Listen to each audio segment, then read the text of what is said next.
ekki mannskemmandi að þurfa að mæta hérna klukkan 8:30 í þessari traffic. Talaði, það var sama tala hérna núna. Þessi tími verður áfram, já. En á miðvikudaginn myndi ég hafa fyrir tíma klukkan 1.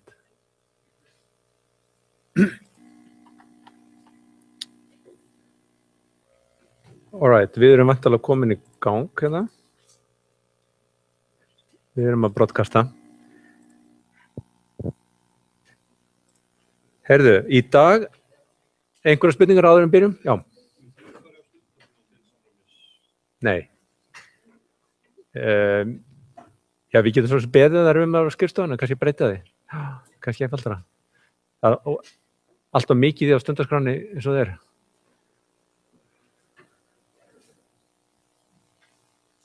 Í dag ætlaði ég að fjalla 3 hluti. Það er sem abstrakt gagnatök, söfn og skilvirkni forrita. Og ég ætlaði að tala til þessari röð, svo eiginlega ákveði ég að breyta röðinu og snúða þessu bara við. Ég ætla fyrst að byrja á skilvirkni. Akkurat að byrja. Og við slum byrjaði að skoða hennan kóða hérna. Þetta er í fyrstu undirkaflanum 1,1 í bókinni og er útfærsla á tvíundaleit. Tvíundaleit hafði alls séð í gagnaskipan, ekki satt?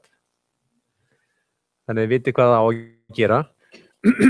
Við getum byrjað bara að fara yfir hérna svona syntaxlega hvaða hlutinni gera í Java-forritum. Við erum fyrst með importskipanir til þess að gefa til kynna hvaða söfn við erum að nota. Síðan er public class nafn á klassanum og allt forritið er þá inn í honum. Hver skrá í Java verður að vera nákvæmlega, hafa sama nafn og heitið á klassanum og inniheldur bara 1 klassa, ekki marga klassa. Og síðan inn í þessum klassa eru 2 föll, annars vegar þetta fall hérna rank og hins vegar þetta aðalfallið main. Nú, rankfallið er hérna gefið upp sem public static. Public þekkið, hvað táknar þessi static? 1 og Akkurat, það þarf ekki að búa til tilvika á hlutnum til að nota það, heldur gefum bara til kynna nafnið á klassanum og síðan heitið á fallinu. Og reyndar hérna, að því að þetta er í þessum skilgreinda sama klassa, þá þurfum við ekki einhvern gefa upp nafnið á klassanum. Nú annað hérna er svona vel þekkt, þetta er skilagildið, þetta eru færibreytur sem eru vel skilgreindar, þetta er skilagildið hér.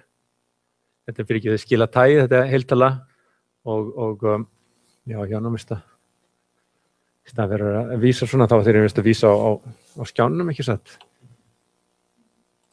Hörðu, hvað er hún aftur? Hvað var þeim hérna, já, nei, jú.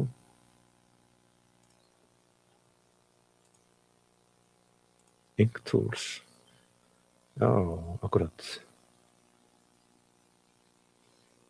Það er að nota highlighter. Þannig að hérna erum við skilagildið og það er hérna líka. Og annað er hérna svona sambærilegt við eins og þetta væri í C++. Og síðan er hérna aðal main fallið. Það er ekkert skilagildi. Nú hérna erum við að nota, hvað táknar þetta hér? Hérna er á akkurat að nota svona klassafall. Það tilheyrir svona klassa inn. Við notum þann rittátt að klassar eru alltaf með stórum staf, meðan að föll hafa alltaf lítinn staf. Það gerir auðveldara að skilja á milli. Þannig að þetta er þá fallið ritint sem er í klassanum inn. Inn er hluta þessu staðalsafn okkar. Það er sambærilegt við í standardinn, nema þá erum við að lesa úr skrá. Þannig hérna við gefum til kynna að það er þá skráin sem við gefum upp sem fyrsta færibreytan á skipunarlínunni, já. Akkurat, þakka þér fyrir það. Þetta er eitt sem ég gleymi mjög oft, það er að bjóða upp á screen share. Takk fyrir.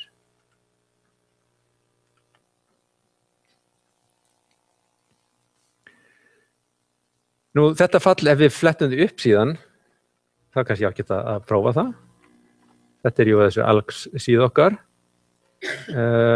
Og hérna erum við komin undir code og klasasöfnu sjálf hérna aðeins fyrir miðju. Þá sjáum við hérna in, read numbers of text from files and URLs. Og þá fáum við lýsingu á þessum klasa. Og það eru þessi smiðir hér. Hérna gefum við til kynna að nota þennan smið, það að segja við lesum akkur úr þessari skrá. Þetta fleiri aðferðir til þess að nei, fyrirgefðu, við erum að lesa, gefum bara strengja nafnið á skráni og flettið því upp. Það eru aðrir smiðir sem við komum líklega ekki til að nota, til með að nota. Síðan all mikið af föllum, en það sem við áhuga á akkurat þetta hérna. Nei, ekki read int, þetta eru read all int sem eins og það sem þið vísa í. Það er þetta fall hér sem við erum áhuga á. Og það sem sagt les allt sem eftir í skráni og túlkar það sem heiltölur og les það inn, sendir það inn sem, skilar því sem sagt heiltölufylki. Þannig að þetta er snyrtileg leið til að lesa inn heila skrá og bara dæla það inn í fylki. Þetta er samskonar fyrir strengi og hérna þetta þá fyrir skrá sem innihalda bara heiltölur. Ok, síðan fáum við þetta hér. Þetta þá annað dæmi svona klasafall. Nú þarf ég að breyta það á pennunum mínum.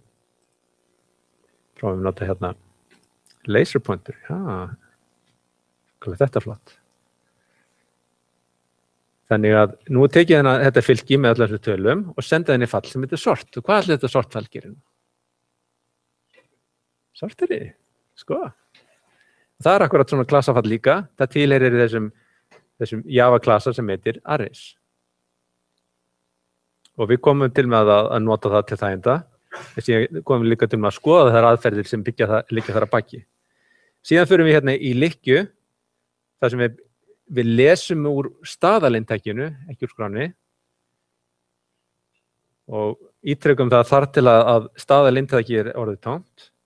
Þannig að við lesum inn heiltölu, þá tákna lykil, sem sagt stak sem við ætlum að fletta upp í þessum whitelist fylki. Og það það sem rank á að gera, þá að fletta upp staki og það útskýrt þannig að það semst á að skila staðsetningu á stakinu í fylkinu. Ef það til staðar, ef það ekki til staðar, þá skilar það -1, sem sýnt hér. Þannig að við sem sagt flettum upp þessu staki í þessu fylki whitelist. Ef það ekki til staðar, þá ætlum við að prenta út viðkomandi stak. Þetta allt það sem við gerum hér. Þannig það hægt að líta á þetta sem eins konar safn hérna. Við erum með þessa rútinu hérna, síðan með þessa aðferð hérna til þess að prófa hana, til að keyra það. Þá myndum við keyra þetta svona ef þetta var skipunarlínunni, það að segja við keyrum Java binary search, síðan einhver inntaksskrá sem við ætlum að lesa úr öll þessar heiltölur og síðan getum við sendt inn í staðalintakið úr annarri skrá. Þetta reyndar reynist erfitt að gera í Eclipse, það hugsanlega hægt að gera það en það erfitt að gera svona redirection, þannig að við reynum einhvern veginn að forðast það. Og það væri hægt að lesa bara úr staðalintakinu en það tekur nú langa tíma þurfa alltaf að pikka þessar tölur. Þannig að við þurfum að finna þá aðra leið til að gera það vantarlega með því að bara lesa úr annarri skrá ef við ætlum ekki að pikka inn. Og þá myndum við gefa til kynna hérna, ef við framkvæmum þessa keyrslu hérna, þá myndum við fá upp hérna einhvern listatölum sem í þessari skrá large T en ekki skráni í large 2. Hvaða skrár eru það? Já, það líka að finna hérna á þessari síðu. Vegna þess að þessi binary search skrá hér og hérna ýmis konar gagnaskrá sem hægt að nota við þetta. Þess að tiny 2f mjög lítil og tiny t líka lítil. Meðan að large 2f dálítið stór, inniheldur 1.000.000 heiltölur, large t inniheldur 10 milljón heiltölur. Til þess að prófa aðferðir, til þess að virkilega reyna það hversu vel virkar, þá viljum maður reyna það alveg gögn. Sæmilega stór gögn. Maður kannski byrjar á litlum gögnum og síðan fer maður upp í þessi stærri. Ok. Nú Við getum kannski aðeins rifið upp hvernig þetta virkar. Það til akkurat hérna í lecture slides. Það akkurat að finna svona demo. Og demoð sýnir bara virkni á tvíundaleið til að við upp hvað erum að gera. Tvíundaleið þá einhver gefið raðað fylki, það verður að vera raðað og ákveðin lykill sem ætlum að fletta upp. Og við byrjum að því að leita í miðjun á fylkinu, berum stakið saman við miðjað fylkið. Hérna erum við að leita 33, þannig að við berum það saman við þennan 53.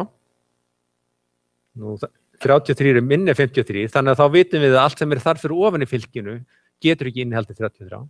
Þannig getur sleppt í að hugsa það og einbeitt okkur bara að restina fylkinu sem fyrir neðan, það frá hólfi 0 og upp í 6. Þannig nú þetta afmarkað þetta svæði sem við þurfum að leita í. Það helmingast. Þannig byrjum við miðstækið þar, stækið sem í miðinu þar, byrjum saman 33 stærri en það, sem gefur okkur til kynna að stækið hlýtur að vera á bilinu 4 til 6 ef það einhver staðar þarna í fylkinu. Svona höldum við áfram, það minni en 43 og eftir situr núna bara 1 stak og það vill svo til að það passar. Ef við erum að leita staki sem ekki til staðar þá vinnslan alveg svo sama, þar til við komum að því að við erum komið tómt fylki.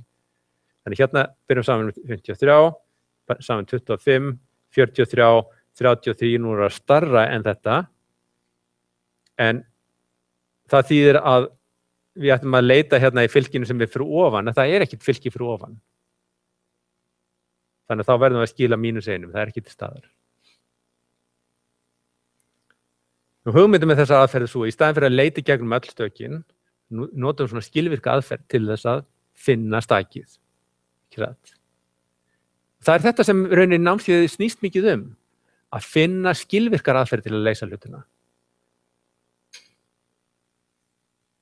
Við erum að notum tvíundaleið vegna þess að munar þó nokkru, munar töluverið tíma, en það kannski ekki nóg að bara segja það, við kannski viljum, ef við erum að þróa forrit, þá viljum við líka meta það. Einhvern veginn þurfum við að finna út úr því hvað eru góðar aðferðir og hvað eru slæmar, hvað skilvirkt og hvað ekki. Hvernig förum við að því? Hvað til ráða? Mæla tímann.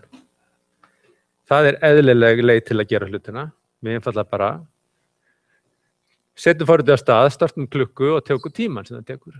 Það kannski ekki alltaf óþjált að þurfa að standa við tölvuna með skeiðklukku og þessi stað myndum við vilja þá frekar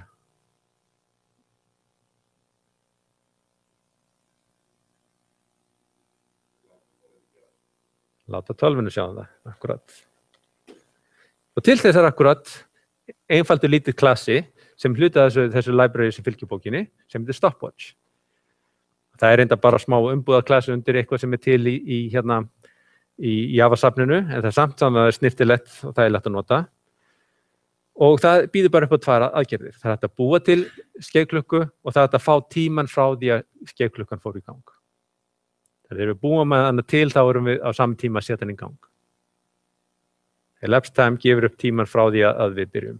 Þannig að ef við ætlum að keyra eitthvað, taka tímann á einhverju skipinu, eins og hérna, þá myndum við byrja á því að búa til Stopwatch, framkvæma skipinuna og síðan taka brent út eða fá út hver væri þessi tími sem hefði liðið. Nú síðan myndum við antalið vilja gera ekki bara eina slíka mælingu, heldur viljum gera kerfisbundin einhvers konar mælingu til þess að finna út skilvirkni forritsins. Gerum það meðal annars með því að prófa það fyrir mörg mögulega inntök. Við viljum finna hvaða inntök eru raunhæf. Gjarnan gerum við það með því að prófa búa til inntaka handahófi og kannski mörg slík. En sérstaklega höfum áhuga á því hvernig hegðar það síðan sér fyrir mjög stór inntök. Það getur verið tímafrekt að við þurfum að keyra það á stórintök. Maður getur þá kannski fengið einhvers svona tilfinningu með því að keyra það einhver aðeins minni og sjá hvernig það hegðar sér. Við köllum þetta skalanleik í forrita. Hvernig hegðar það sér eftir að innteki verður stærra og stærra.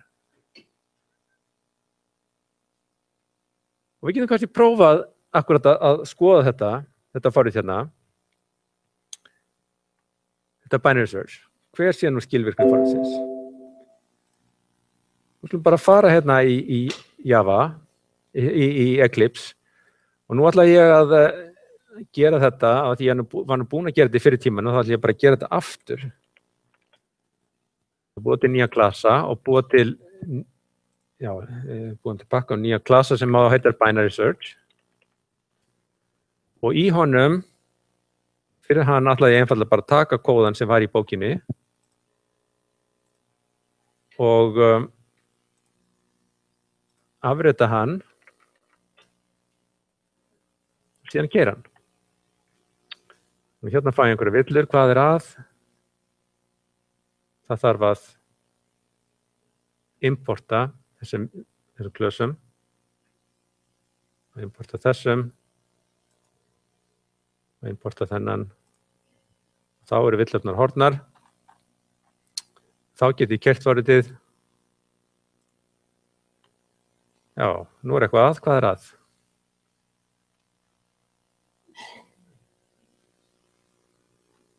Minnum hvað forritið er að gera. Það byrjaði að lesa úr skrá, raða skránni, lesa síðan staðlengdtakinu. Akkurat, það er ekki skrá til staðar. Við ætlum að nota hérna fyrsta viðfangið, en við gáum ekkert viðfang, enga færibreytu. Til þess getum við farið hérna, run configurations. Þá búum til configuration er ákveðin leið til að kalla á forritið. Og við ætlum hérna að gera þetta, notum binary search. Við ætlum að gefa til kynna einhvers konar, senda inn í einhverja skrá. Og ég ætla að senda inn hérna, til dæmis þessa, hvað heitir það, large stöfltvaff, sem er 1 milljón stökum. Ég þarf nú að tryggja að ég sé í réttri möppu, en ég þarf að vista að bendina á hvar þetta sé geimt. Þetta er geimt hérna í Dropbox hjá mér, reiknirit, data. Og þar sem sagt, ég búinn að hlaða niður þessum tveim skrám, Lars 12 og Lars 10, en líka ef ég búið til minniskrár til þess að prófa. Þessi Lars 10 er sem sagt Lars 12 er með 1.000.000 stök, síðan búið til eina með 400, 200.000, 100.000 stökum, 10.000, 1.000, 100. Kemur í ljós að þetta er svo hraðvirk aðferð að það er nú ekkert áhugavert að skoða þetta nema þessi allavega 100.000 stök. Tölvur eru einfaldlega það hraðvirkar að ef þú ert með lítið af stökum þá skiptir skilvirknin voða litlu máli. Þannig að það er ekki fyrir nú ert góð með eitthvað alvöru magn af stökum. Ok, en nú getum við keyrt þetta. Þá opnast hérna skipunarklukkin og við þurfum þá að fara að pikka inn tölur. Greinilega 10 var til staðar en ekki 33. Og svo framvegis. Og svo kemur að við viljum hætta og nú er þetta búið. En þetta gaf okkur ekki neitt mikið. Við viljum gera einhvers konar tímamælingar. Og til þess þá notum við þennan klassa okkar. Þannig að áður en við framkvæmum þessa upplettingu, þá ætlum við að gera tímamælingu. Hérna viljum við sleppa þessari forvinnu, það er innlestrinum og röðuninni, að því við erum að reyna bara að skoða leitununa í forritinu. Þannig að við gerum það hérna áður en að framkvæma þessar upplettingar. Þannig að við búum til nýtt stopwatch, clock.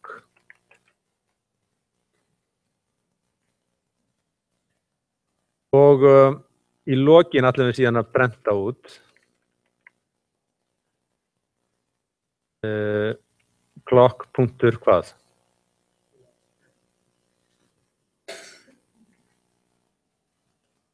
Nú finnur þetta ekki.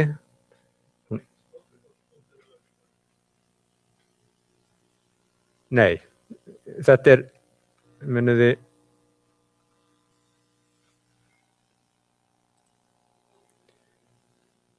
hvað er stopwatch-klassin? Þannig hér, hann er skilgreindur svona. Elapsed time er ekki static aðferð, heldur þetta aðferð fyrir þennan ákveðna klukku. Við getum verið með marga klukkur í gangi.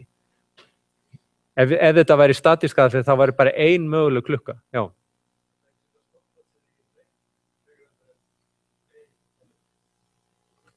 setja hérna í rangfallið. Jú, en þá varum við að gera talninguna, byrja talningunum fyrir hver einustu uppflettingu sem við erum að gera. Nei. Það er kannski góð að gera það. Og þá ætti þetta, ef við gerum hérna clock.punktur, þá kemur hérna upp í elapsed time þess að maður kemur til greina. Við getum smelt á það og þá ætti þetta að vera tilbúið. Þannig að ef við keinum þetta núna, þá aftur að setta, þá fáum við okkar þetta 3,8 sekundur. Þetta er kannski alveg nógu gott. Svona. Akkur ekki.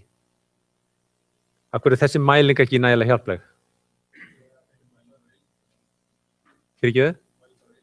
Heildatíman, já. Akkurat. Já, ég tek tíman sem ég er að taka í að pikka inn á lyklaborðinu, sem er ekki það sem við höfum áhuga á að mæla. Þannig við viljum einhvern veginn losna við það og ég þá ekki bara betra að lesa inn úr skrá í staðan fyrir að vera lesin af lyklaborðinu. Þannig uppfletti stökin lesum inn úr skrá. Þannig þá bara breyti þessu í staðan fyrir að lesa héðan, þá ætla ég að byrja á því að lesa úr einhverju skrá. Þannig ég byrja hérna, ok, ég ætla að lesa úr skrá, þannig ég býr til nýjan hérna straum. Og úr hvaða skrá ætti ég að lesa?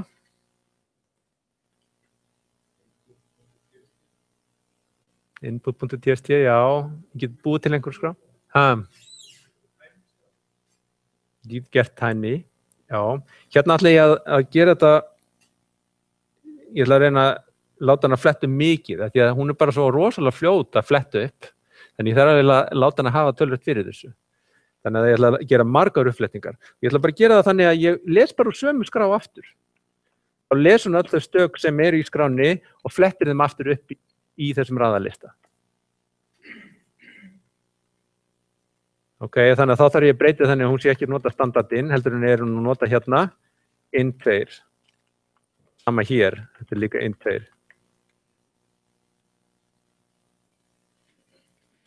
Ok, erum við tilbúin? Skiljið hvað ég er að gera? Ég var með eina gagnaskrá raða henni, svo aftur fer ég í þá skrá til þess að fletta upp hver einasta staki sem var í þeirri skrá og finna það í fallinu. Ok, ekki mjög praktist, en þetta ætti að reyna þá. Ég er þá að gera rauninni 1 milljón uppflettingar núna í skrá með 1 milljón stökum. Það ætti að vera töluvert verkefni. Nú, prófum að gera þetta.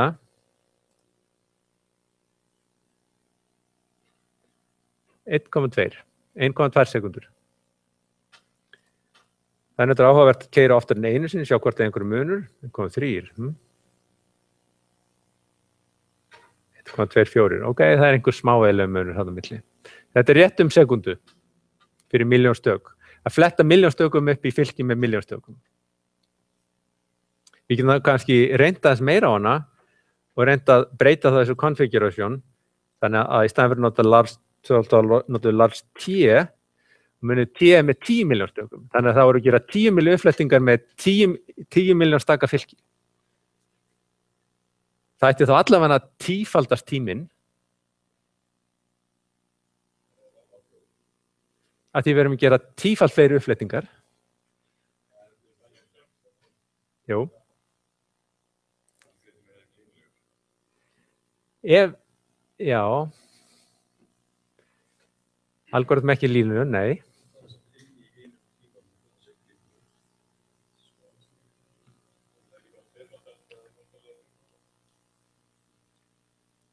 Já, sjáðu, sko, hver aðgerð, ef ég stakka fylki tífalt, eða stakka fylki eitthvað, þá á kannski uppflettingatíminn ekki aukast mikið. En ef ég fjölga uppflettingum, þá ætti að vera línulegt allavega með fjölda uppflettinga. Já, bæði flötu uppflettinga og startskrárunar. Þannig að þetta er allavega tífalt, það er hugsanlega dálítið meira. Þannig við erum að tala einhverja 12 sekundur. Mest allavega, hvað allar sé nú mikið?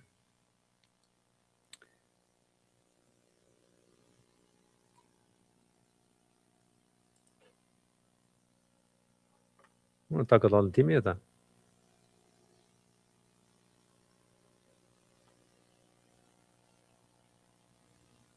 Fjórtán. Það er svona nokkurn veginn tífalt. Aðeins meiri tífalt. Já, nei. Ok.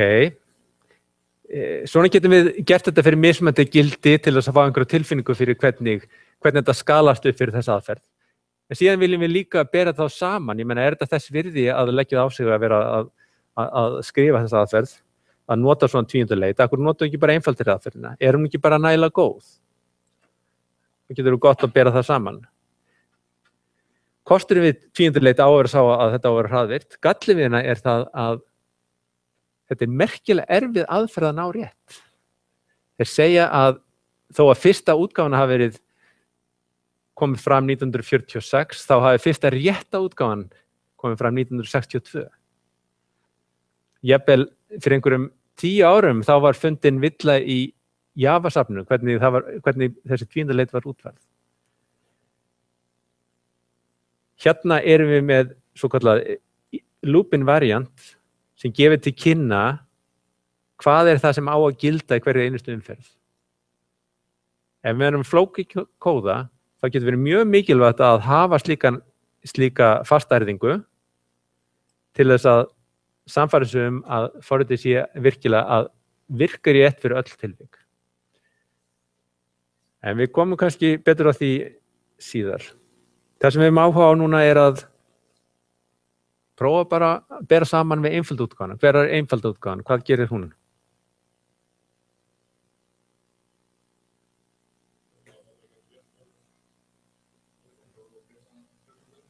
Já, akkurat. Við bara löpum í gegnum listan til að fletta stækinu. Er það ekki bara nokkuð gott? Reyndar er það þægilegt upp á nútíma tölvukerfi að því liti til að þau akkurat nota svona skyndiminni. Hafið þið farið í stýrikerfi? Nei, ég hef ekki farið það. Nei. Jæja, það er smáatriði. Nútíma tölvukerfi er ekki aldrei gert til þess að lesa gögnin í réttri röð. Þannig að fyrir lítil fylki þá er slík leit getur verið mjög skilvirk. Við skulum sjá hvernig það þróast fyrir stærri gildi og við ætlum þá að búa til nýjan klasa, kallum hann sequential search.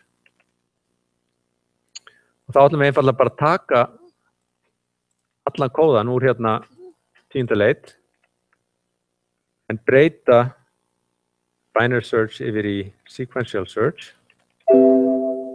Ok, replace all. Og hvað? Og við ætlum að skipta út þessum kóða fyrir rank. Þegar fyrir að nota tvíundaleit ætlum við að nota einföldu leitina. Byrjum að byrjun og göngum upp. Hvernig vil það vera?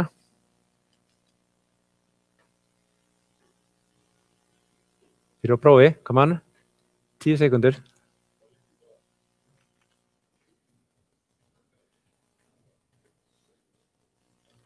Ég minna hvað?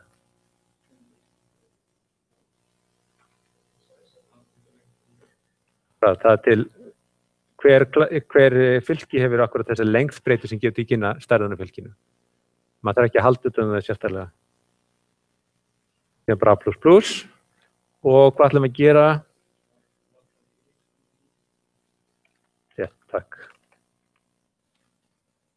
If.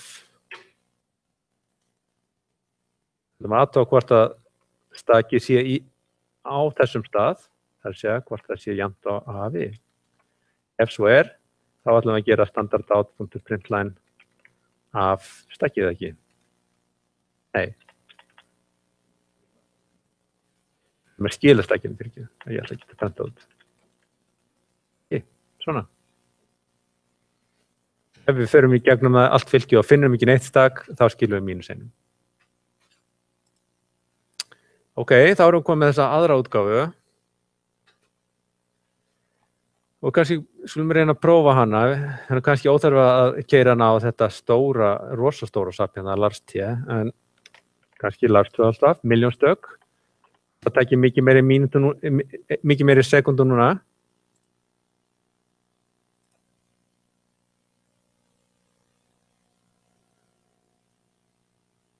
Já, ég var ennþá að gera sequential search, binary search. Ok, ég þarf að búa til nýtt run configuration. Ætla að láta það vera large 12.text. Það gefa til kynna mappuna. Hvað þetta er? Við hefum við data. Og apply, og núna getur framkvæmt þetta. Núna er ég að gera hérna þessa runuleitun í fylkinu. Ég geti gert það ráð fyrir að taki eitthvað aðeins meiri tíma. Það taki, já, nú komin á einhverja 10 sekundur kannski. Hvað ætla að taki langa tíma?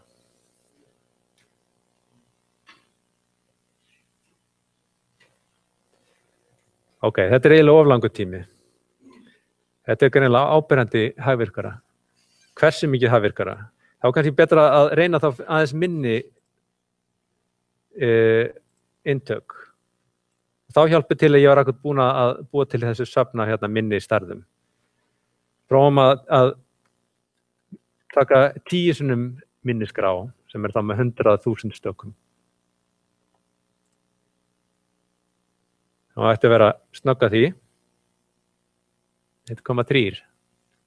Það er eins og binary search notaði fyrir milljón stök. Er þetta eitthvað kerfi í þessu? Ok, hvað ef tökum þá 200.000 stök? Hvað heldur að tíminn verði þá?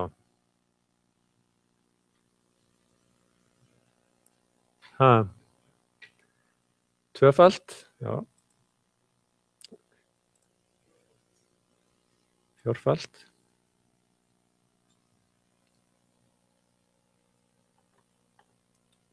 Hérna erum við ekki alveg að sjá kannski í venslinn. Þetta er eitthvað tæplega fjórfalt. Já, það er rétt fjórfalt eða ekki, já.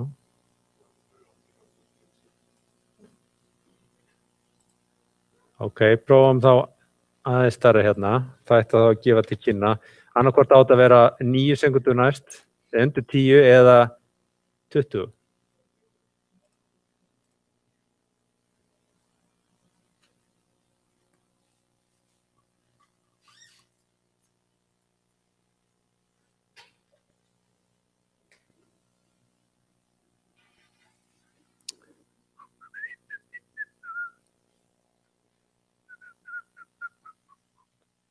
Átján.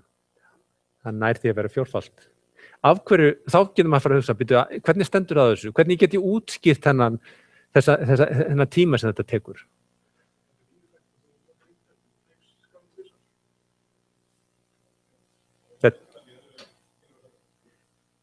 En í öðru, já, akkurat. Ef við erum með, að því að fylkið sem við erum að vinna með er n stök. Aðferðin sem við erum að nota er línuleg í stærðina þeirri skrá. Hvað þýðir það? Jú, við erum að leita það bil í helmingnum að því fylki. En síðan er fjöldi fyrirspurna, það er síðan aftur annar n. Þannig að það er þá, fyrir hverja fyrirspurn erum við stærðunarskráinu endalsnum 2 og það eru n slíka fyrirspurnir. Sem þýðir að ef við tvöföldum stærðina á endækinu, þá ætti fjórfaldast tími sem það tekur. Þá getum kannski reynt að giska á, ég meina, ok, hvað ætti þetta þá að taka mikið tíma ef það er núna milljón stök?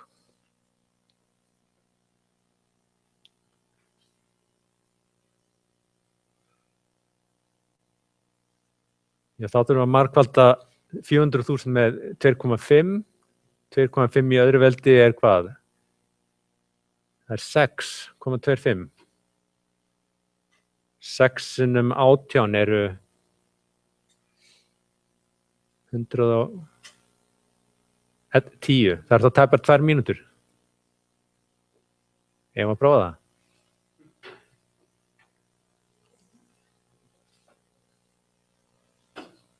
Ok, kannski við keyrum það meðan ég röfla aðeins, eða predika aðeins. Sjá hvort við höfum þolinmæði í þetta. Muniði, þetta skráin sem binary search tíundaleitin var að taka eina sekund á, 1,2 sekundur. Og þetta ekki stærsta skráin. Hérna erum við að tala bara milljónstök. Í dag eru milljónstök ekki mikil stórt skráarsafn. Það þykir ekkert þokkalegt gagnasafn nema þessi allan í gigabætum. Almennileg gagnasafn í terabætum. Fyrirtæki eins og Google að vinna í því sem þarf fyrir ofan, sem heitir exabæt eða petabæt, og svo exabæt. Þeir eru að tala að nú sé komin tími fyrir exabæt computing. Þannig að þá erum við að sjá við erum að tala margar stærðargráður ofan að það sem við erum að tala Það er þá eins gott að skalanleiki sé virkilega góður. Þetta það sem við erum að átta okkur á í þessu námskeiði. Hvernig getum við sagt til fengið almennilega skalanleg forrit með því að nota réttu gagnagrindurnar og réttu reikniritun.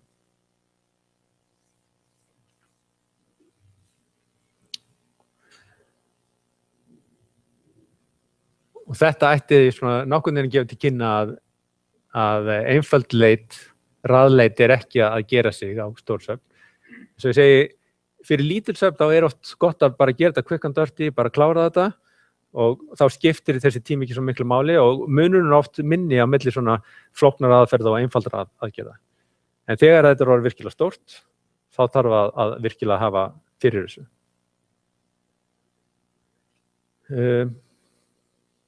Og við ætlum að skoða þetta betur, hvernig förum við að því að meta skilvirkni forrita? Förum að skoða það í næstu viku, á föstudaginn næstu viku og höldum því síðan áfram. Þá gerum það annars vegar með því einfallega framkvæmum slíka mælingar og einfallega bara reikna út frá þessum mælingum, álykta hvernig tímaflækjan breytist eftir því sem við stækkum inntækið.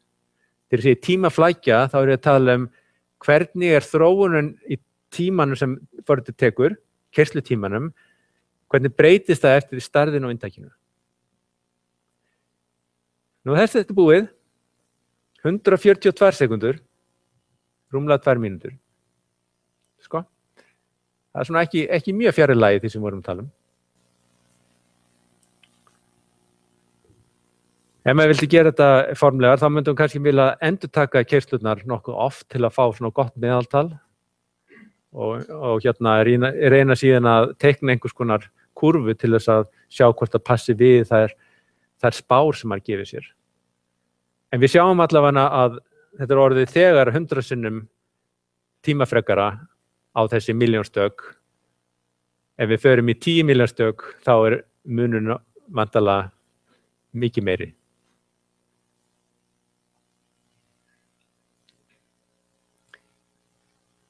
Og önnur leið síðan til þess að skoða þessa tímaflækju einfaldlega bara að meta það út frá hvernig kóðin skrifaður og finna þar út hvernig tímaflækjan þróast. En nóg þetta dæmi þessa tímaflækju.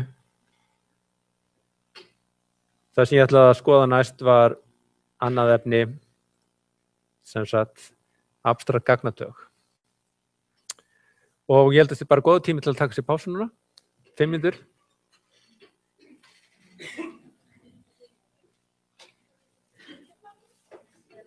Já. Eins og þegar við erum að hugsa range of numbers. Já. Hvort hugsa ég að ég ætli að nota math eða statics til að hafa min og max eða ég að reyna sortir eða á ég hugsa þetta með öðruvísi eða hvernig Þú mátt nota einhver svona aðferði til þess að reikna min og max, en það svo einfalt að gera það bara í höndunum. Þú vilt það frekar, þú vilt ekki frekar eitthvað sem er átt Já. Og þarna með teikningarnar. Já. Þurfum við að gera fyllta hring og ófyllta hring eða bara einhverjar þúltareiningar og einhverjar... Ég held að það hafi verið skilgreiningin, með rámar í það. Það verið eitthvað fyllt og eitthvað ófyllt. Já.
All right.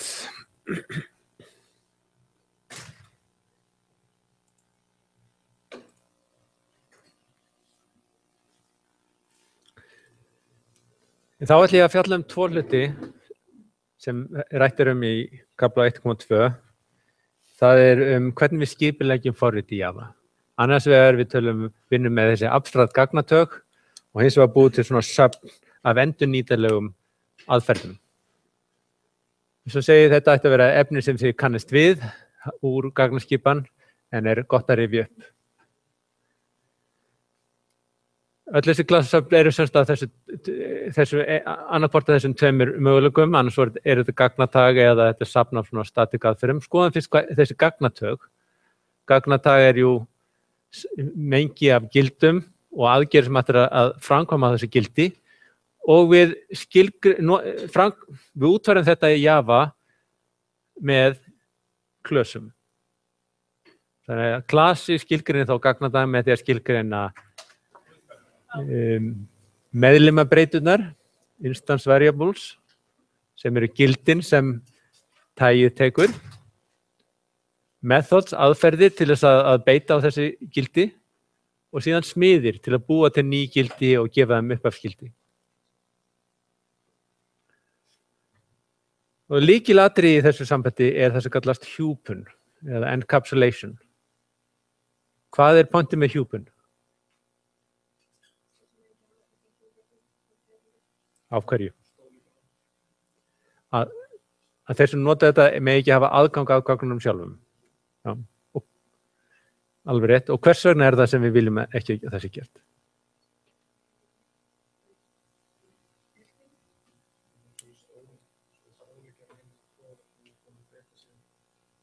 Akkurat. Það getur verið bæði að því að við viljum ekki að þau breyti gildanum og líka vegna þess að þau stóla ekki á hvernig það skipulagt. Þannig að við viljum fela hvernig þetta táknað í gagnataginu, hvernig þetta geymt, en við viljum skilgreina í staðinn fyrir ákveðna, við kallum það samning eins konar, ákveði skilgreiningu á hvernig hægt að nota þetta gagnatag. Og það það sem kallast API eða Application Programming Interface.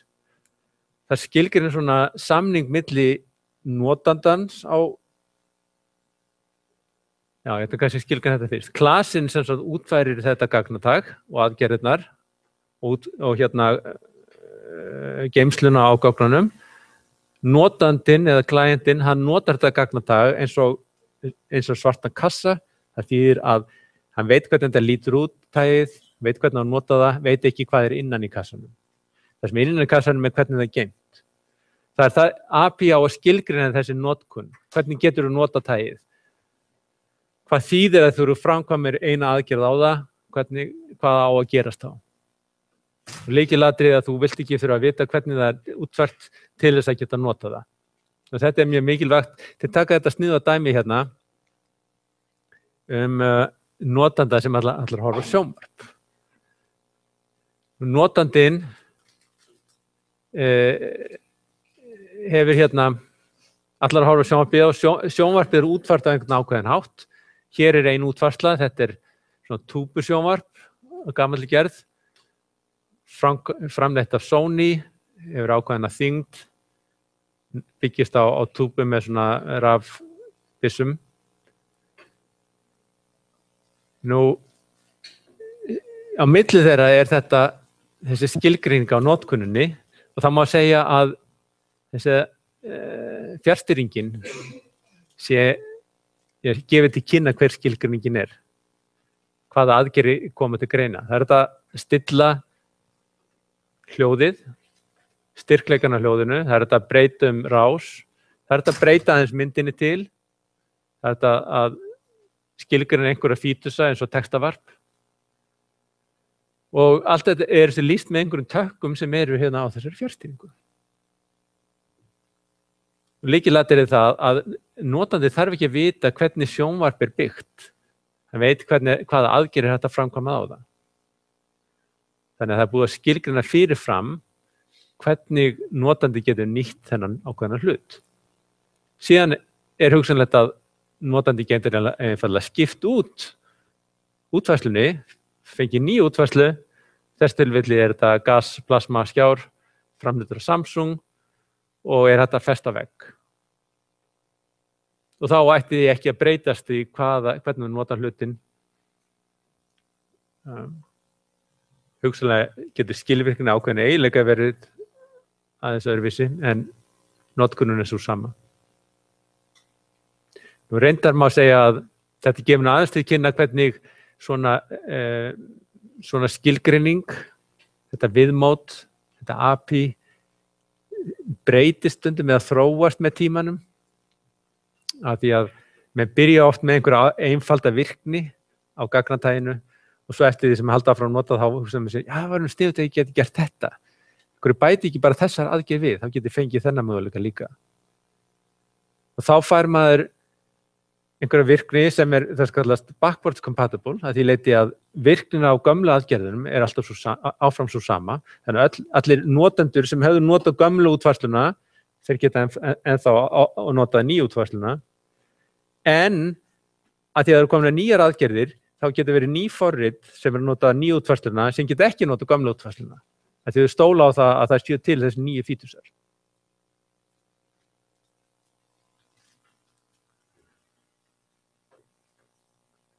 Nú, hérna eitt einfaldasti mögulegi klassi sem við getum hugsað okkur, teljari. Það sem við viljum geta gert við hann að við viljum geta búið til teljara, við getum hackað teljaran og við getum geta spurt gildi.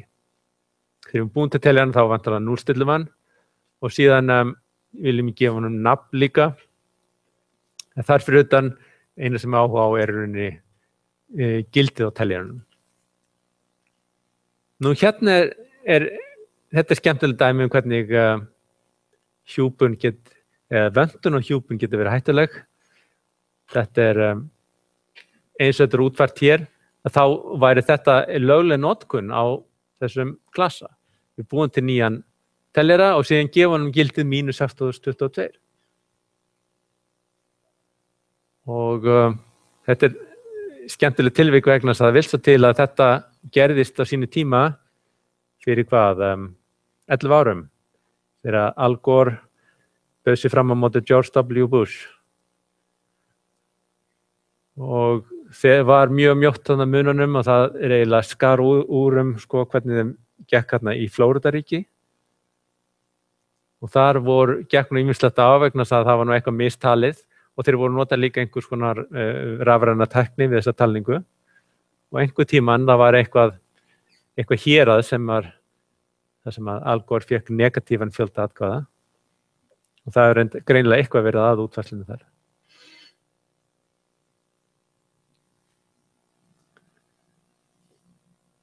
Þannig að í staðinn þá myndum við vilja breyta því þannig að þess vegna það þannig að við yfirleitt alltaf höfum þessar meðlimabreytur prívat.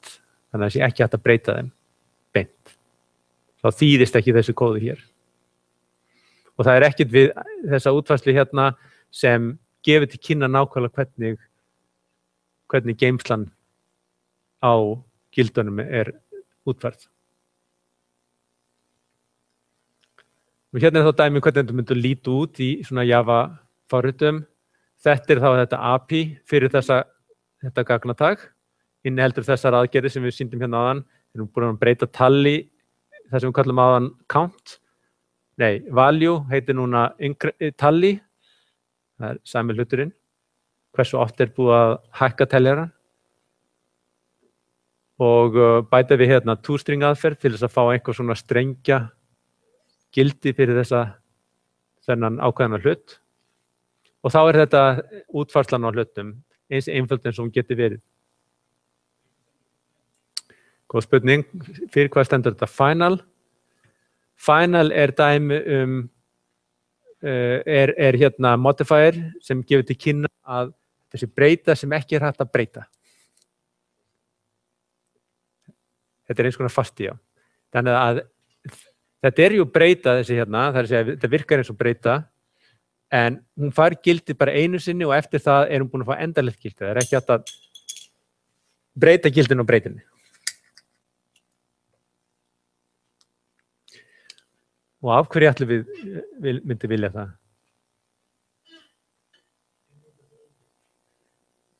Það er akkurat það sem kallast immutability, já. Og hver er ástæðan fyrir immutability? Að hafa immutable gagnatök.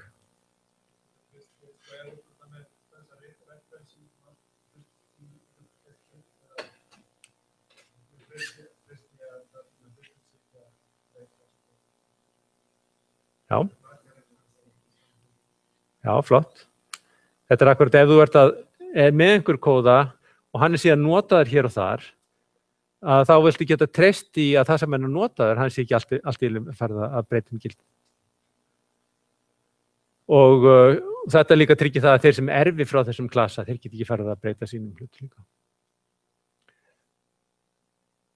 Nú, þetta er síðan dæmum síðan client sem geti verið að nota þennan hlut.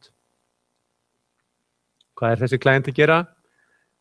Þetta er Flips, hann ætlar að framkvæma krónuköst og telja síðan hversu oft fáum við framhliðina og hversu oft fáum við bakhliðina á krónunni. Það er sendirinn hérna stykki, T, það er fyrsta argumentið á skipunarlínunni, það er fjöldi krónukasta sem við ætlum að framkvæma.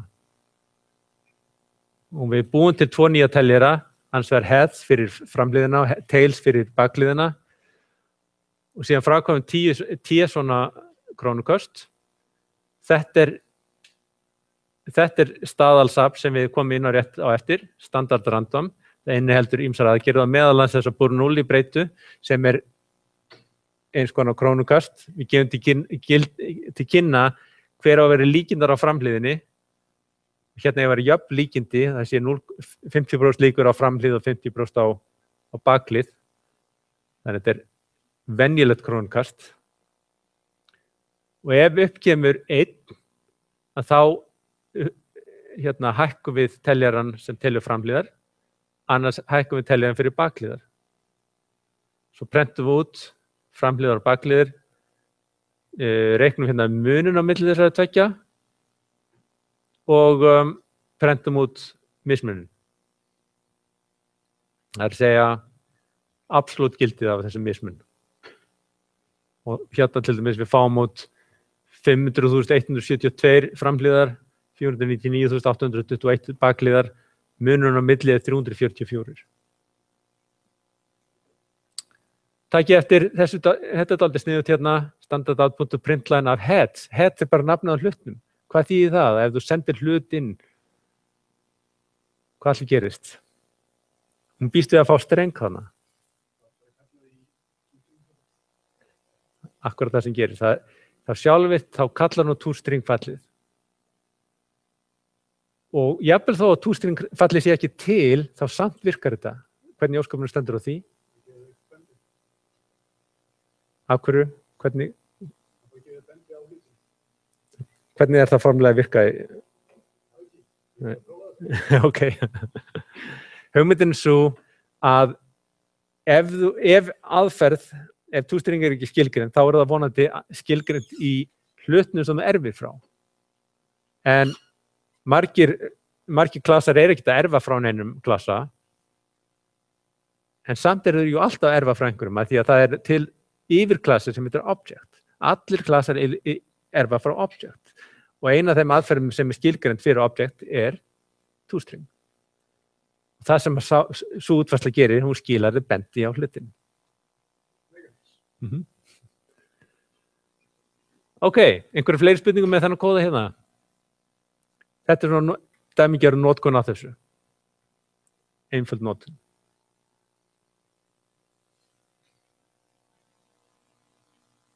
Nei? Ok, heldum aðeins áfram. Hérna er þá annað dæmi, þetta er dagsetningar. Þetta er gott dæmi hvernig við getum haft mismunandi útfærslur á sama fyrirbærinu. Við erum sama gagnatægið sem er það að geyma dagsetningu. Við erum annars verið með þessa eðluútfærslu sem er geymum bara dag, mánuð, ár. Og það eru geymd þessi 3 heiltölur. Og ef síðan alltaf spyrja þennan hlut, ok, hvaða mánuð ertu? Það bara skilja ég mánuðagildinu. Hvaða ár ertu? Það bara skilja ég deginum. Ok, þetta er nú eitthvað smá villa, greinilega. greinilega á þetta verið ég hérna. Og svo síðan skilgrunni tústring, það er bara prent út mánuðin, daginn og árið. Og þetta er greinilega amerísk útgáfa því að byrja á mánuðinum. En það er til að gera þetta á fleiri vegu og hérna er leið sem pakkar þessu allt inn í eitt gildi. Þegar hún býr til nýja dagsetningu, þá þjappar það inn í þetta eina heiltölu með því að við erum að hliðra bitunum til, hérna hliðrum við uppsólanum með 9 bita til vinstri og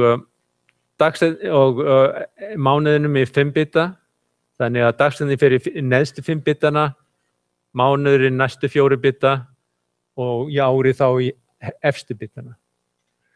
Og leiðin til að fá það tilbaka er því að með þá nota deilingu, það er rauninni það sama í þess tilfelli að hliðra til hægri og með því að nota módulus. Af því að það núllar út allt sem er bitana sem eru fyrir ofan. Hérna er fámóturinn fyrst hliðruðu niður 5 bita og síðan hérna núllum út þá bita sem eru ofan fyrir þessa efri 4, neðstu 4 segja. Allavega, point er það er hægt að geyma dagsetningar fleiri en eina vegu. Og notandinn ætti ekki að þurfa að vita neitt af því, hvernig það er geymt. Þetta API hérna virkar nákvæmlega eins, mánuð, dagur, ár. Þannig að framkvæmdin á hlutum er nákvæmlega eins. En þetta er 2 mismunandi útfærslur og þær hafa mismunandi kosti og galla. Hver væru kostir þessa seinna, skulum segja? Minna pláss, eða? Hver kostir þessa fyrra? Það er minni reikningur, akkurat, það er fljótara að senda tilbaka. Læsilegur kóði, það er einfaldara, þetta er meira beint af augum. Erfiðara að gera villur. Þannig að þetta væri kannski eðlilega að gera þetta svona nema að skipti okkur virkilega máli að hafa lítið pláss. Og hérna er 2 skemmtileg dæmi akkurat þetta skipti máli hvernig svona tákna dagsetningar sérstaklega hefur skipt máli gegnum tíðina vegna þess að ef við leyfum notandakóðunum að treysta stóla á einhverja ákveðnar útfærslur, þá erum við þar með að bjóða hættunni heim að þegar að það síðan feilar, þá lendum við vandamálum. Hvernig getur það feilað? Jú, til að mynda, þegar ég var lítill, svona hérna í fornöld, þá var það þannig að forritin voru skrifið, þannig að það skiptir svo miklu máli hvað var notað mikið pláss. Og hvernig táknar þá árið? Ég meina, þú veist augljóslega að það hlýtur að vera 1900 eitthvað, þannig að þú þarft bara að geyma síðustu 2 tölustafina. Það er þá 75 eða þetta er 1975. Augljóslega er það alveg nóg. Já, það er alveg nóg svo lengi sem forritið verði ekki notað í marga áratugi og auðvitað reiknar ekki með því þegar þú ert að skrifa forritið að það sé notað einhver 30 ár, come on. En raunveruleikin var nú bara annar. Forritin, það var alltaf bætt ofan á forritin í staðan fyrir að þau væru endurskrifið. Þegar kom að árunum 2000, þá fór allir panik. Býtu, hvað með allan að kóða sem er að treysta á þetta? Og þetta verður meira hátta business reyndar fyrir svona tölvufólk að selja sig út fyrir að fara í gegnum kóða og glíma við þetta vandamál. Þetta reyndist nú ekki eins hættulegt eins og eða allan olli nú ekki eins miklu vandamálum eins og menn byggust við eða höfðu kannski áhyggjur af, en það er náttúrulega bara gott eða heppni sem eru voru bara þessi mikilvægastu tölvukerfi að hann búið að taka í gegn og virkilega eyða peningum í það. En þetta þýddi það að það þurfti að fara í gegnum allan kóða, allan notandakóðan, ekki bara þar sem að dagsetningar voru útfærðar, heldur líka þar sem notuð dagsetningar. Ég minnst reynsar alltaf að þessum tíma þá var eina betri hérna top 10 listum hjá David Letterman, ef þið munið eftir honum. Hann var alltaf með svona top 10 lista og valdi þá hérna, af hverju ættum ekki að hafa áhyggjur af árið 2000 vandamáluna. Efst á þeim lista var þessi ástæða, jú, þetta er ekkert vandamál vegna þess að 1. janúar árið 2000 er laugardagur, þannig ef það er eitthvað vandamál hefum alla helgina til að redda málunum. En það er önnur dagsetning sem er að koma upp, 2038. Og það vegna þess að ýmis tölvukerfi sem byggja á Unix, til dæmis Linux, en nýjast útgáfur nú kannski búin að koma veg fyrir þetta, en það mörg kerfi ennþá sem í gangi í dag sem byggja á því að tími, þá meni dagsetningi og tími upp á sekundur, talinn út frá sekundum síðan 1970. 1. janúar 1970. Og þeir náttúrulega sjáum, maður getur auðvitað bara deilt í með réttum tölum til þess að finna hver nákvæmlega, með eitt gildi færðu bæði dagsetninguna og tíman. Einn tölu. Og tölur eru stórar, nema að 32 bita, þó þessi stórir, eða þú tverna að tella sekundur, þá kemur að það kemur yfirflæði. Það kemur eftir það byrjum 2 gig sekundur og það kemur yfirflæði á 2038. En þetta annað dæmi slíkt. Þess vegna skiptir representation máli og þess vegna skiptir svona encapsulation máli. Ok, annað atriði sem við erum búin að koma inn aðeins áður, immutability. Það að gera gagnatök þannig að það séu óbreytanleg. Það sé ekki hægt að breyta þeim. Það hefur þau áhrif. Af hverju myndi vilja gera þetta eins og sagði áðan til þess að kóði sem hægt að sendur hingað og þangað, þá þarf ekki að hafa ágjörð að það sé að vera að breyta með einhvers staðar annar staðar. Það þýðir það að við þurfum að, ef við viljum tekka á því að einhverju sé ekki breytt, þá þurfum við að fara í gegnum minni kóða, það gerir fórið auðveldara til þess að aflúsa og svo framvegis. Gallinn náttúrulega sá að þá þurfum við nýja hlut fyrir hvert einasta gildi sem við erum notað. Og við þurfum þá að vera vissum að þetta sé hlutur af því tægi að þetta ekki alltaf sífellt að breytast. Hérna eru dæmi klasa sem í þessu safni. Sumir af þessum glösum reyndar koma úr Intro to CS bókinni. En við séð hérna Stopwatch klasan. Hann breytir ekki gildi þó að elapsed time breyti gildi. Komplexa tölur. Strengir. Sérstaklega strengir áhugavert. Það útfært sem immutable. Color, litur. Þú býr til litin og síðan hann bara til. Og ýmislegt fleira. Meðan að sumt annað nauðsynlega verður að vera eitthvað sem breytilegt. Og þetta gefið til kynna með því að gera klasan final. Það gefið til kynna að hlutir af þessu tagi ekki hægt að breyta. Við getum gert þetta fyrir breytur að segja að það sé final eins og við sáum hérna áðan. Og fyrir utan það að forðast þessi vandamál, þá líka ákveðin dokumentasjón. Það gefið til kynna að þetta tegund af gildi sem á ekkert að breytast og breytist ekki til það sem eftir Þú sér það þarna strax á þú að lesa það í gegn. Hérna annað dæmi af hverju þetta getur skipt máli og þetta svokölluð aliasing. Hvað þýðir alias?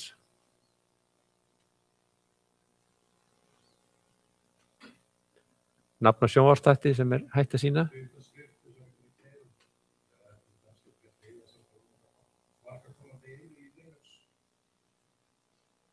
Hverju þá Já, það kallað alias?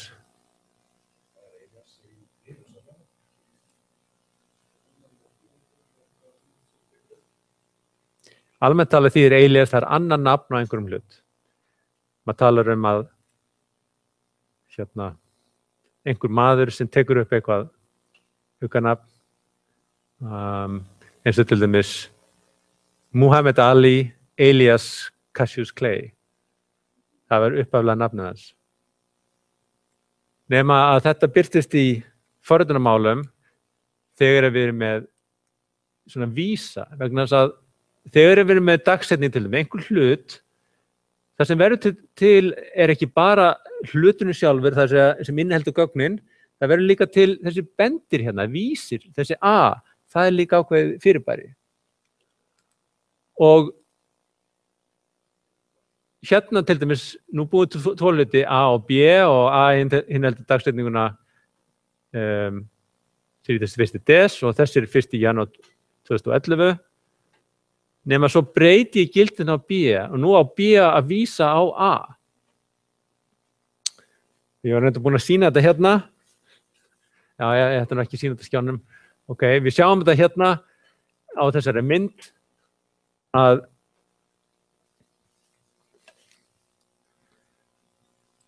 já, ég get gert svona akkurat, já. Svona. A sem sagt vísar á þennan hlut hér. Það gefur upp minnishólfið hvar hluturinn er staðsettur. B vísaði á þetta hólf hér.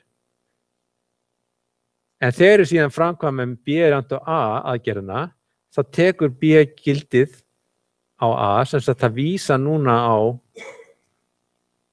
1. janúar.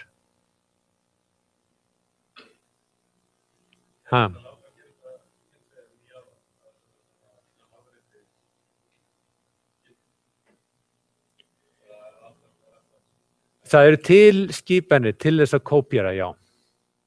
Stundum er til copy constructor, en það er líka til ákveðnar leiðir til þess að kópíra bara allt saman. En ef þú gerir þetta svona, ef þú bara framkomar þessa aðgerð hér, þá breytir bara bendinum. Takk ég þetta, það þýðir það að ef þetta væri til dæmis breytanlegt og ég segði síðan, þú veist, ef ég geti síðan breytt dagsetningunni eða hérna fyrir ekki mánuðunum á því sem B breytist á, breytist yfir í 2, þá breytist það líka fyrir A, af því A er að vísa á saman hlutin. Þannig að þetta er vandamáli við svona aliasing, að maður passar sig ekki, en ef það eru fleiri en eitt sem er að vísa á saman hlutin, ef þú breytir á einu stað, þá breytist það fyrir hinn líka.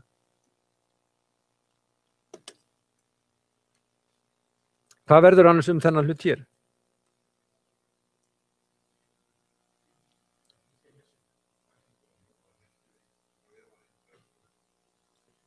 Jú, hann verður, við kallaði hérna, hann verður tökubarn, þess að hann á ekkert foreldri og það er það sem ruslasvefnin gerir, hún eyðir öllum foreldralausum börnum. Hún hendur öllu ruslið, öllu sem hafa enga til að sjá sig. Ok.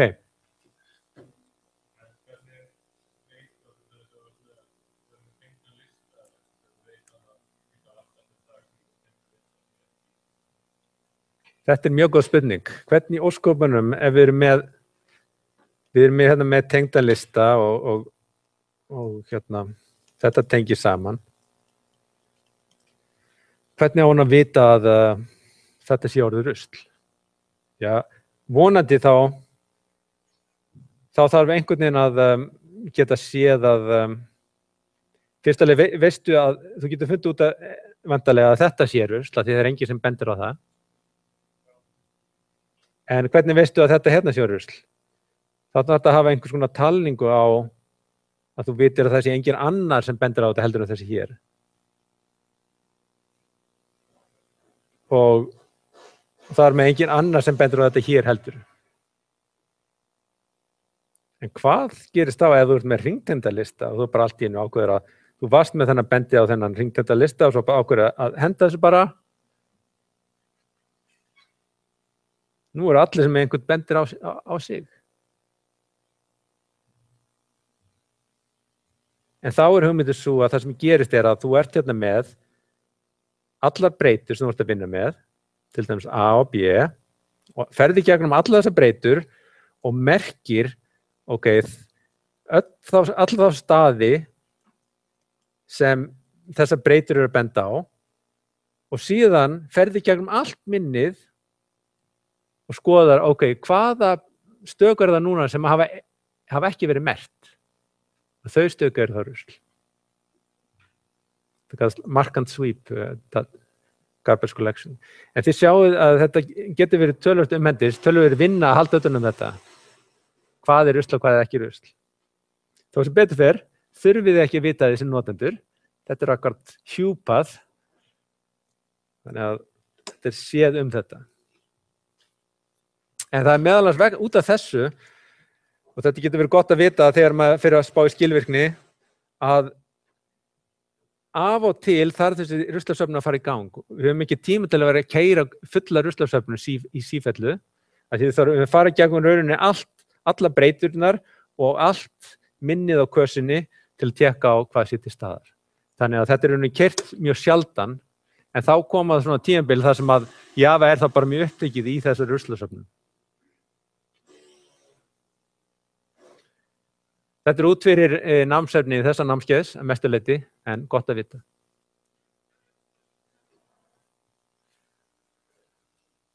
Ok, síðasta hlutin, tekur 10 mínútur eða svo. Ef ekki að tegja úr okkur.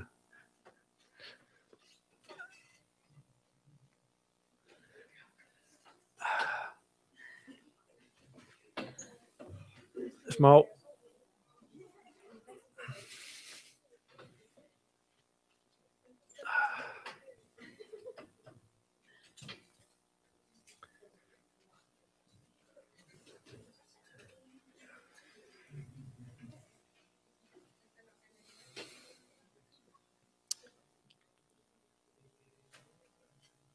Ok, einhverjar spurningar? Í lokin ætla ég að fjalla þessu söfn. Það hin leiðin til þess að skrifa forrit og það svo kallega einingaforritun er að kalla stundum. Þá reynum við að brjóta viðfangsefni í sjálfstæðar einingar sem þá að nýta í öðrum forritum. Það það endurnýtanlegar einingar. Og við erum áfram með client og API og útfærslu. Munurinn bara sá að notkunna á þessu gengur þá út á að nota þessa aðferði sem skilgreinandi út frá klasanum í staðinn fyrir að búa til hluti af þessu tagi og beita því á hlutin. Sem dæmi hérna þessi klasi hérna skilgreinir þessar 2 aðferðir og þá vísar beint í þar þú vísar í það hérna best að nota pennan. Þú vísar í það með því að gefa upp nafnið á klasanum og síðan nafnið á fallinu.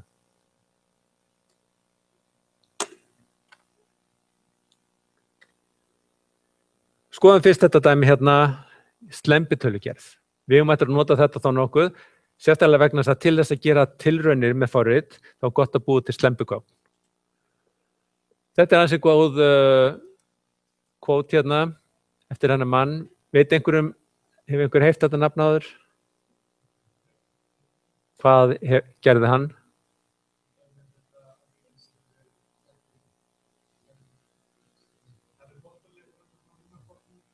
Já. Þetta er arkitektur, Jóhann Neumann arkitektur kallaði þetta, já. Það gengurinn út af það að þú ert með svona gjörvan, þú ert með þessa miðeiningu, þennan aðlu, sem er alltaf sífellt að lesa skipun, framkvæma hana, skrifa, lesa, framkvæma, skrifa. Og hann tók þátt í þróun á einu af þessum fyrstu tölvum, ENIAC.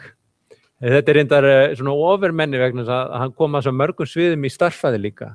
Sérstaklega er hann frægur í leikjafræði og líkindafræði. En hann sagði þetta, the generation of random numbers is far too important to leave to chance. Anyone who considers arithmetical methods of producing random digits is, of course, in a state of sin. Það að nota einhverja aðferði til að búa það er svona mjög vafasamt. En við höfum eftir að nota þetta er sem þetta standard random sub og býður upp á allmargar aðferðir. Sérstaklega komum til að nota þessa fyrstu aðferð hérna, uniform. Það skilar, tekur inn hérna heiltölu n og skilar slembitölu á bilinu, slembi heiltölu á bilinu 0 upp í n-1. Þannig að jafndreift, það er það sem stallur uniform. Það er líka hægt að fá þetta fyrir fleitutölur á einhver ákveðnu bili, low upp í high. Það er hægt að fá þetta fyrir þessa Bernoulli, þetta krónukast og það gefur til kynna hverju á að vera líkindin á framhliðinni. Þannig að það þarf ekki að vera sama líkt að framhlið og baklið. Gaussian eins konar normal dreifing og síðan frekar útfærstur hérna. Shuffle sérstaklega eigum eftir að kynna okkur vegna þess að það tekur fylki og það umræðar fylkinu á handahófi. Það eins og að stokka spil. Og hérna dæmi hvernig þetta útfært. Þetta mjög einfæld útfærslur á megnið af þessu. Við sjáum að til að mynda svo aðferð sem við ætlum að nota hérna rauninni bara byggjast á að nota þetta randomfall sem er skilgreint í math libraryinu.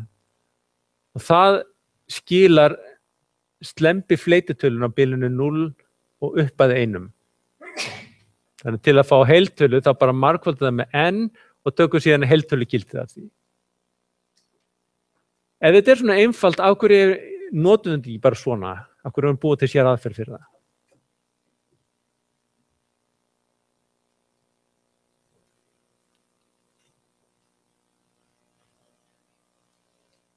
Engin. Var það svöng? Hagraði, já. Mér finnst ástæðan svo að það meira lýsandi. Fyrstulega verður það náttúrulega aðeins klúðslegra að þurfa að hafa þetta í kóðunum, en það líka, maður sér það strax og skilur hvað þau eru að gera á þess að þurfa, að reikna því huganum, já, það þetta sem kemur út.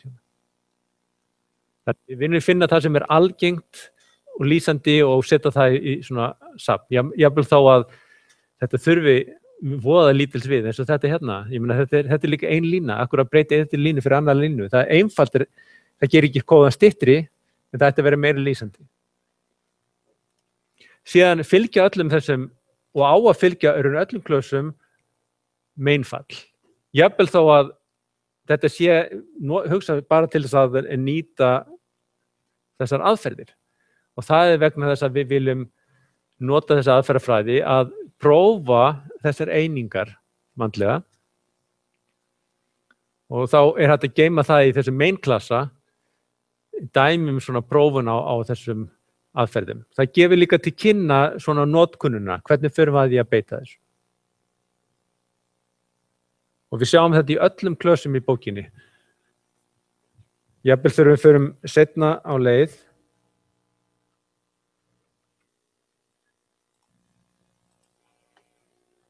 Þegar við förum hérna áfram til að mynda, við fáum til dæmis graf. Það er skilgreinin svona gagnatag fyrir net. Og neðst niðri, þetta er mjög einfalt test, en þetta er einfallega bara býr til nýtt net og prentar það út. En stundum það öllu flóknara. Hérna það aðeins ítarlegra. Stundum getur það að vera all ítarlegt.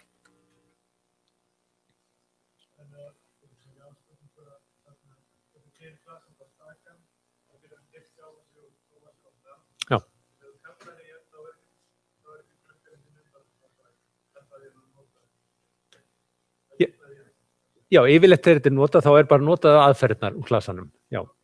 En þú kallar það bara á klassan með þess að execute klassan sem application, bara ef þú ert að reyna að prófa hann.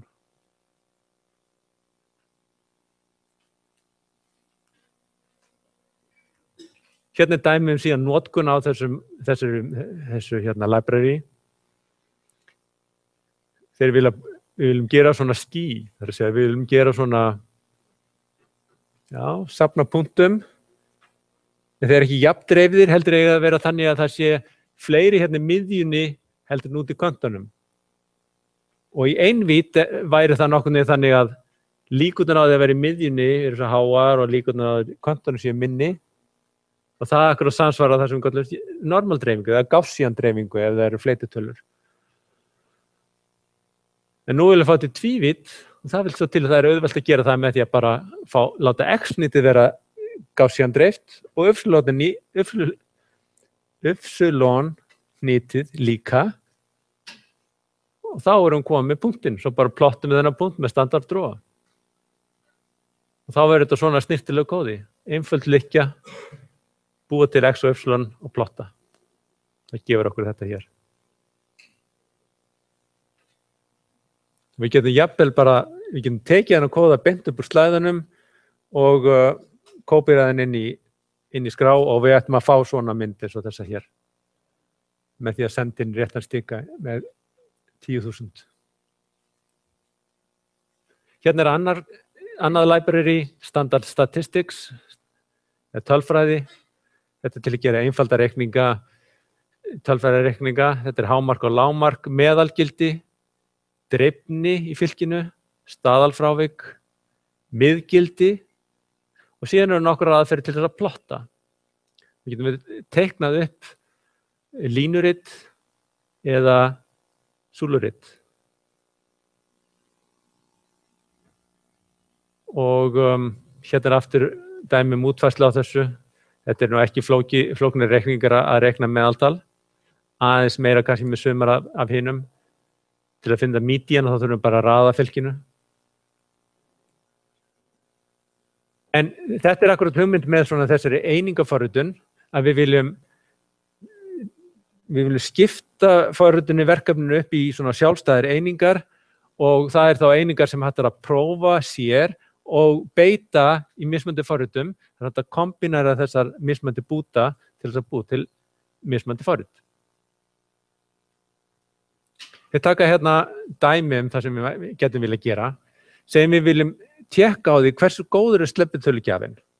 Það að segja, ef ég bið hérna, ef ég kast upp krónu, þetta að haga sér eins og ætti að haga sér?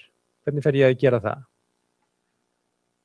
Jú, ég get einfaldlega bara talið fjölda krónukasta. Ég get bara gert 1.000.000 eða 100.000.000 krónuköst og athuga hvernig það þá ég bara komið einn gagnapunkt samt. Það verður alltaf einhver breytileiki. Þessi stað þá ætla ég að gera til dæmis 1.000 krónuköst og þá fæ ég eina tölu. Já, hérna ætla ég að gera 20 krónuköst til þess að fá eina tölu. Svo ger ég aftur 20 köst til að fá aðra tölu. Svo plotta ég þessa tölu sem ég fæ út sem sagt, á svona súluriti. Og þá get ég borið það saman við hvað fræðin segja okkur að við ættum að fá út. Við ættum að fá út þessa normalkurvu og plottum hana hérna sem svona þessa línu. Og samkvæmt þessu þá erum við að fá mjög gott fit við þessa kurvu.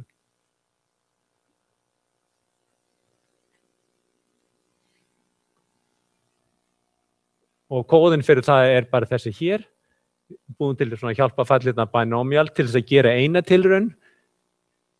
Þá gerum við n krónuköst, teljum hversu oft forliðin kom upp þegar við gerum þetta krónukast og skilum fjölda forliða, framliða. Og til framkvæmdi síðan svo að við tökum þess að 2 stika, það var 20 og 10.000, þannig að n þá fjöldi skipta sem við gerum kostum krónunni til að fá einn gagnapunkt og t fjöldi gagnapunkta. Og t sinnum ætlum að gera þessa tilraun, þannig við keyrum binomial, notum það sem einn gagnapunkt og uppfærið þá viðkomandi teljara í þessu frequency talningarfylki. Eftir að það búið þá freak þá heiltölufylki sem inniheldur þessa tínutöflu. Og hérna ætla að normalisera það sem fleitutölufylki, því það það sem plotbars tekur inn og við líka normalisera með fjöldanum, þannig að deilum í með t. Og þá getum við keyrt þetta plotbars til þess að fá út þessa súlur. Og síðan getum við notað plotta líka þetta Gaussian-fall með því að reikna bara það að nægilega fínum skala og plotta það sem línur. Sama fall. Og þá hérna dæmi forrit sem nýtir sér tvö svona söfn, standard random og standard stats til að gera megnið af vinnunni. Og í heildina þá hugmyndin svo að við getum búið til flókinforrit eða rauninni safnaforritum með því að þátta út þær einingar sem eru kannski þær mikilvægustu og það sem hægt að samnýta. Og hérna þá dæmi hvernig standard random notað af bæði þessu Bernoulli klassa og hugsanlega einhverjum öðrum. Og við erum þá komið með þetta safna sem samnýtanlegt af mörgum forritum. Þannig að þetta sem sagt þessi hugmyndafræði endurnýtanleika. Nú ég myndi vilja, mín tilfinning svo að þessi söfn sem fylgja bókinni eru mjög snyrtileg. Eins og ég talaði hérna hvaða, var ég búin að tala með hérna eða var ég að tala með það morgun? Varandi grafíkina. Þetta standard draw safn mjög snyrtilegt vegna þess að ég hef kennt Java sem fyrsta námskeið þar sem við reyndum að láta gera sem verkefni að teikna svona eitthvað upp og bara það að fá upp þennan kassa sko, til að fá þennan glugga það þýddi einhverja 10 línur og nota allavega 3 mismunandi klasa í mjög stóru safni sem kallast Swing sem fyrir teikningar í Java og það bæði tímafrekt, bæði upp á að finna það og átta sig á hvernig safnið virkar og síðan að skrifa þennan kóða í hvert einasta skipti meðan að við getum bara satt strax, ok, plot line og þá það bara komið. Og líka þetta samsvarir því hvernig við hugsum þetta sem svona standard indag-ódag. Þannig að